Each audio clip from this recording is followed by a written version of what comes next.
Shadow Generations brings a whole new level of boss diversity that I haven't seen in a Sonic game in a little bit now. As I think back to one of my favorite Sonic titles that released not long ago, Sonic Frontiers, I remember how amazing those boss battles were. They had you as Super Sonic fighting against a giant Titan.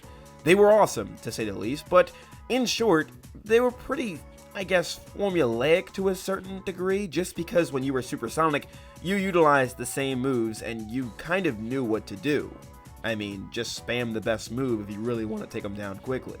That is not said to undermine the greatness of these boss battles. Nobody's saying they're bad. They're fantastic, and I wouldn't have it any other way. That being said, though, when we look at games like Shadow Generations, I'm left in awe at how the bosses are done.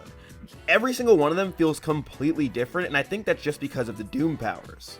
While I wasn't a huge fan of all of the Doom powers, I will admit every single one of them was fun to use in the boss battle, even if they may not have been the most fun to use in a level.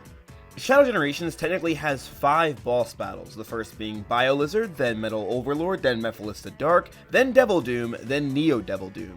Though you can probably loop the Devil Dooms together because it really is just a Phase 1, Phase 2 situation, but they both have separate health bars, so maybe you can say that they are different. I don't know. For the purposes of this video, though, we are going to be meshing the two together just because you can't fight one without fighting the other, and they do follow very closely after each other because once you defeat the first form of Doom, you go to the next. So it's just a Phase 1, Phase 2 for the purposes of this video, despite what wikis or whatever might say. Anyway, you clicked on this video because you wanted to hear me rank the bosses in this game. So I'm going to start off from my least favorite and go all the way up to my favorite. But let's stop getting into technicalities and let's just get straight into the ranking, with the first boss on the list being Bio Lizard. Now the funny thing is, when I say least favorite boss in this game, that's actually not saying a whole lot because, again, these bosses are incredible. So when I say that Bio Lizard is my least favorite, it's still a very fun boss. That being said, in comparison to the other 3 in this game, it just seems to be the weakest. Not only is it incredibly easy to S-rank this boss fight, but really, it's also just kind of easy to figure out. You also have to use Doom Spear, which is basically like the main Doom power for this boss fight, and you only use it just maybe like a handful of times, not even. Like the other boss battles you'll see later in this video, they prioritize the Doom powers. This one really leans into just how well can you do homing attacks and spam the square button if you're playing on the PS5 like I am, to really destroy the core of Bio Lizard. On the other hand, though, it is insanely cinematic, and the music's also fire, too. But then again, that stands true with every single boss in this game, so yeah. The other thing I think this boss doesn't do as well as the other bosses do in this game is find a way to utilize the Chaos Control power. Maybe it's just me, but when I was playing, I was trying to figure out ways I can use it to expedite the process of beating this boss, but I really couldn't find anything or any place to use it that would seem correct or timely outside of the one moment where you actually are supposed to use it. You'll see later in the video, but there are times with Metal Overlord and Mephiles where it just feels like, oh, if I use Chaos Control here, I'll really save some time and it will be beneficial for me. I don't know if you really save time if using Chaos Control when you're fighting Bio Lizard, though. You just kind of stall. This could very well just be a skill issue / user error on my part. If there is a moment where you're supposed to use it or could use it to expedite the process, let me know in the comment section down below. And while you're down there telling me all the different methods in which you can beat Bio Lizard in the comment section, don't forget to leave a like on the video and subscribe to the channel and turn on the post notifications bell, that way you never miss a video from me. If you like cool videos like these where I talk about Sonic the Hedgehog and the franchise and all the characters that inhabit said franchise, then you definitely aren't going to be making a mistake here when you support my channel. Anyway, let's talk about my second pick for the boss of the game, and that is going to be Metal Overlord. At first, when I was recording this video, I actually had Neo Devil Doom, but then I played the boss again and was like, yeah, nah, this is not where this goes. So Metal Overlord is picked here just because you see this exact fight take place in the Devil Doom boss battle, but like only the best parts of it. I think once it begins to become 2D, and don't think of me as like a 2D Sonic hater, I'm really not. I like 2D Sonic now, like I really do. But once it becomes 2D in this Metal Overlord boss battle, I think it begins to lose its, feeling. In my previous video, I ranked all of the Doom powers, and I think Doom Surf was towards the bottom of the totem pole, but I really do like this power. My only complaint with it was that it felt kind of slow. But in the boss battles, it doesn't feel that way, and it really takes advantage of it in bosses like Metal Overlord and Devil Doom. But in the case of Metal Overlord here, I feel like once it becomes 2D, it gets really easy. Like, I think the first portion of Metal Overlord, there's so many different ways in which you can try to beat him, like hitting those little crates going from left to right, and then also like if you can time the jump correctly on the ramps, that way you can do a bunch of mash attacks on him. But once it becomes 2D, those options become more lineated, and it's just destroy the crates and hit those at him, and then destroy the missiles and hit that at him, and it's really not that hard to do that. Whereas when it was 3D and open, you kind of had to maneuver correctly. When you press R and L, or R1 and L1 to hit the crates and stuff in the water, you just go one way or the other. There's no, like, you know, there really isn't any way you can really mess that up. It's funny, upon first couple playthroughs, I had a hard time getting an S rank or even an A rank on this boss just because I kept spending so much time in that first 3D portion that I didn't really know how the best way to beat him was. But then, once I realized just the number of possibilities, it became that much easier. But I like this challenge. This is a good challenge that this game has to offer, and I think the 3D portion of it is the best part just because it's more challenging than that of the 2D. Moving on here to the penultimate boss battle of this game, we have Devil Doom and Neo Devil Doom. Now, the reason why I feel like this one is not number one is just because it's not as much fun as the one that is going to be number one, and at this point you know who that is.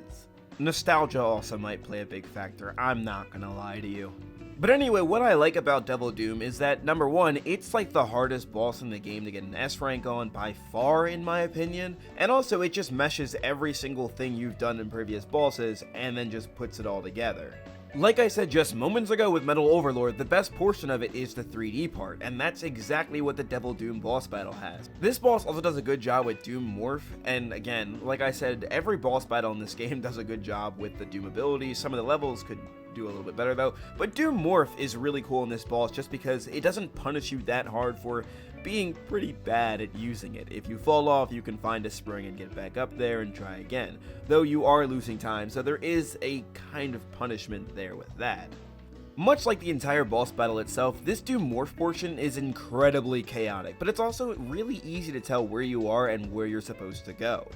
It's a really comfortable mix of chaos and confidence because you're confident of where you're supposed to go despite all of the chaos around you. I mean, he's shooting lasers at you, platforms are falling all over the place, the music is intensifying to a high degree, it's just getting crazy over here. And yet, despite all that, you can feel confident with this boss battle. But going on to Neo Devil Doom, that's where you're just using Doom Wing. To me, the maneuvering felt very much like Metal Overlord, especially that first phase, because it was so wide open, but this time you're in the air. Of course, there are a lot of new things that are thrown in here for Neo Devil Doom, but at its core, it feels very much like Metal Overlord. If you can do one, you can probably do the other, despite it being a little bit more challenging.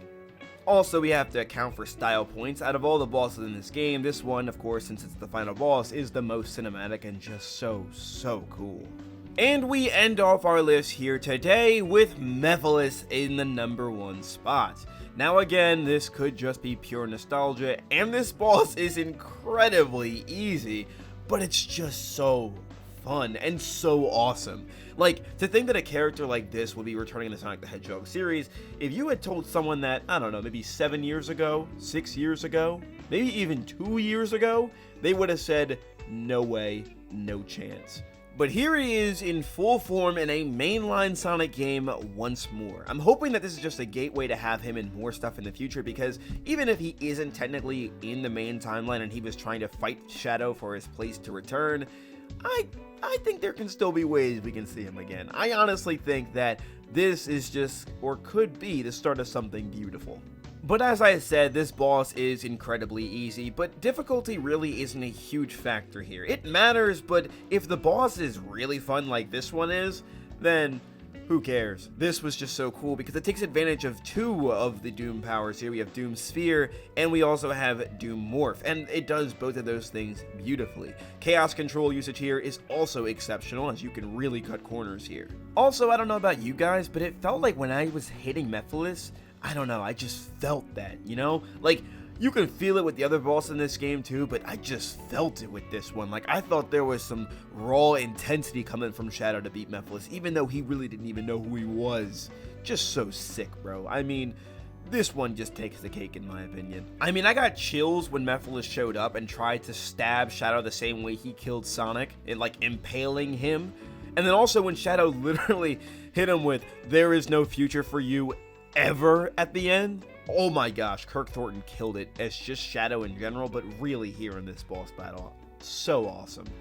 But that is my ranking on all of the bosses in Shadow Generations. What are your thoughts? What was your favorite boss battle in this game? Let me know in the comment section down below. I'd love to see what you guys had to say. Next time you see me, we'll be talking about the Sonic Movie 3 DLC for Shadow Generations. Stay tuned for that, as it will be a banger. I can't wait to go over with you guys. But anyway, until then, this is your boy Sonic signing out. Have a super blessed day, y'all. Why are you playing that trash?